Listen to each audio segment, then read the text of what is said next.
Vadodara ગ્રામ્યના Waghodia police station હદ વિસ્તારમાં આવેલ હનુમાનપુરા ગામે કાયદો જાણે નામનો જ રહી ગયો હોય તેવી ચોંકાવનારી સ્થિતિ સામે આવી છે। સિગ્મા કોલેજ સામે નવા રિંગ રોડ પર ખુલ્લેઆમ વિદેશી દારૂનું વેચાણ થતું હોવાના ગંભીર આક્ષેપો સામે આવ્યા છે। સ્થાનિકોમાં ચર્ચા મુજબ કાનો ભરવાડ અને તેના મળતિયાઓ દ્વારા આ ગેરકાયદેસર ધંધો નિર્ભયતાથી ચલાવવામાં આવી રહ્યો છે। સૌથી ચોંકાવનારી બાબત એ છે કે વિદ્યાર્થીઓની અવરજવર ધરાવતા વિસ્તારમાં જ આ દારૂનો વેપાર ચાલી રહ્યો છે, જે સમાજ અને યુવાનોના ભવિષ્ય સાથે ખુલ્લો ખેલ ગણાય। એક તરફ રાજ્યમાં પ્રતિબંધ કાયદો અને આચાર સંહિતા લાગુ છે, તો બીજી તરફ આવી ગેરકાયદેસર પ્રવૃત્તિઓ ચાલુ રહેતા સ્થાનિક પોલીસની કામગીરી પર ગંભીર સવાલો ઊભા થયા છે।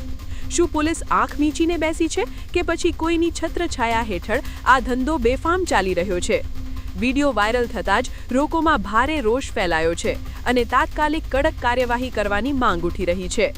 નોંધનીય છે કે વાઘોડિયા વિસ્તારમાં અગાઉ પણ દારૂના ગેરકાયદેસર ધંધા અને પોલીસ બુટલેગર સાંઠગાંઠના કેસો સામે આવ્યા છે, જેમાં મોટી માત્રામાં દારૂ ઝડપાયો અને પોલીસ અધિકારી સુધી સસ્પેન્ડ કરાયા હતા।